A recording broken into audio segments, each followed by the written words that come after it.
The legendary and ever controversial hip hop collective from Compton, California, known as NWA or N-Words with Attitudes, just had their movie released in theaters titled Straight Outta Compton. It's 2015. The group disbanded years ago. They came out in the 1980s, and of course they went on, into the 1990s. Rapping, people branched off. They did their solo thing. Unfortunately, one of the group members named Eazy E passed away of AIDS. I think it was 1995. And the group had, 5 members? DJ Yella, who was the group's DJ, MC Ren, Ice Cube, the Quincy Jones of hip hop, Dr. Dre, and of course, the infamous Eazy E. Now, Mr. Eazy E or Eric Wright, of course, had children who are now adults, and his gorgeous daughter, E.B. Wright, took to social media to explain to the fans what she thought about the movie after she saw it. And, she put her 2 cents in, and the fans, like myself, were just, really happy to see her express her opinion about the movie. It was really important to me to find out what the daughter of Eazy E had to say about it all, because, she's actually going to make a documentary, which is coming out around this time, around August-ish of 2016, where she's going to better tell the story than what the movie did. But you know how Hollywood is. Hollywood pretty much never gets it correct. So she had to clarify some things for the fans and whatnot. So without further ado, here's what she had to say about it the other day on Twitter. I've been meant to post this video, but I've been really busy, so forgive me. Anyways, the gorgeous E.B. Wright said, and I quote, "After they show Suge beating up my dad, which didn't happen, he actually pulled a gun on him. They should have shown real motherfucking G's. A lot of death row story in what was the NWA story. They didn't show that my dad went to court and still made money off death row. A lot of Eazy E storyline was missing, but that's okay because I'm producing a documentary that will show everything, including his death. The entire No Vaseline record was played, but not one snippet of real motherfucking G's. You gotta show the get back of the main man. Hashtag Eazy. How about Eazy finding Bone Thugs after Cube and Dre left? Bone Thugs, one of the biggest groups of all time. All in all, I'm still happy. Go see Straight Outta Compton, and then sit tight and wait for the documentary, A Ruthless Scandal, No More Lies." Now, somebody said to her, and I quote, "What about the aftermath of Ruthless Records? I want to know, how did Tamiva handle the company for real?" And she said, and I quote, "She ran it into the ground. Ruined everything my dad worked so hard for. Hashtag fuck Tamika." Oh, and when they showed the candles and lights after my dad passed, Crossroads by Bone Thugs and Harmony should have been played. Just saying, a lot of pivotal moments in Eazy's life were left out. But let's all remember, this was the NWA story as a collective. Okay, I'm going to be quiet now. Once again, go see the movie and get educated, and then wait on this documentary. Last but not least, the acting in Straight Outta Compton is absolutely incredible. So proud of all the guys.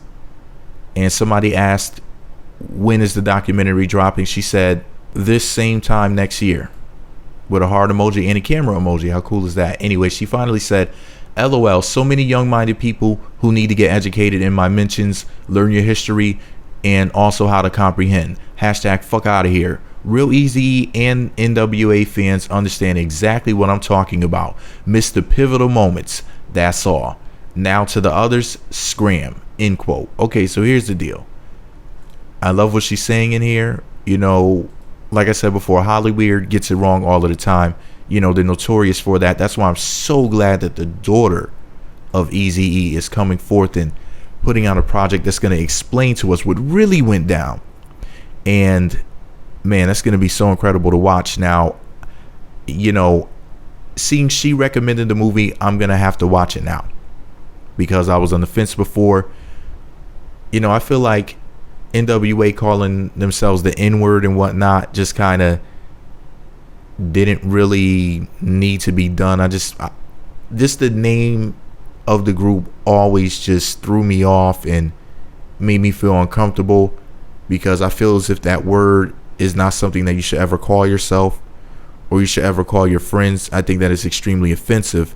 And, you know, like, despite the fact that they made some decent songs when they were working together, it's just, and I mean, of course, people branched off to do much better things. I mean, look at what Dr. Dre did. You know what I mean? Like, NWA kind of set the precedence for some things. It was kind of the precursor to what was to come for West Coast hip hop.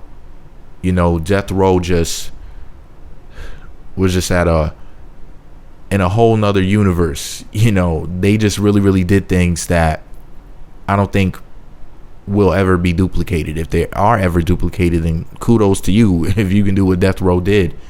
You know, they were just amazing. And, you know, Dr. Dre and Eazy E and the rest of the gang from the NWA forming that group is what led up to Death Row and Aftermath and all of these different things. So despite the fact that I always hated the name of the group and I was always offended by that, they did set off the explosion of West Coast hip hop, you know, and they influenced so many people's music and whatnot, a lot of them for the better, you know, with the whole aggressive sound and explaining what's really going on in a lot of these poor neighborhoods, you know, putting the information into the music, like, look, this is what we're experiencing with the police and stuff like that. A lot of police brutality is going on in our neighborhoods, and they expose these things to people, and they said a lot of things that a lot of people would be scared to say. They would be worried about their career, whatnot, but they started off their career by speaking about controversial subjects, and then they went on to go through such bigger and better things. Like Ice Cube went on to go become this family man actor. Dr. Dre selling headphones. It became what some would say is the first hip hop billionaire. A lot of people would beg to differ and say, well, technically, after taxes and different things like that, you know, it was under $1 billion. But anyway, the point is that these guys went out to do some legendary things. And with all of that said, I'm going to see the movie. What I really want to see is that documentary. That's what I'm really waiting on. The NWA movie, okay, cool, I'll watch it and everything. But Miss E.B. Wright's documentary, oh man, I'm salivating at the mouth over here. I had to wear a bib to record this. So Miss E.B. Wright, oh gorgeous one, if you would not mind, please bless me with some information about the documentary, some exclusive information about it, so I can get it out there to the peoples. And I'd be delighted to have you as a guest on my radio show. Now, this may all sound far-fetched. I don't know whether or not this is ever going to happen. I'm just putting out there in the universe and saying I would like to interview this young lady, but who knows? Maybe it'll happen, maybe it won't. The point is, I'm going to see the documentary and I'm going to talk about it when it comes out next year. So I'll be here. The documentary will be here. Shout out to E.B. Wright with her gorgeous self for posting those very important messages on Twitter. This is all my opinion, people. Let me know what you think about it in the comment section beneath this video. Let me know what you think about it below. Be sure to subscribe to the Meat Magazine YouTube channels. Visit meatmagazine.blogspot.com for more.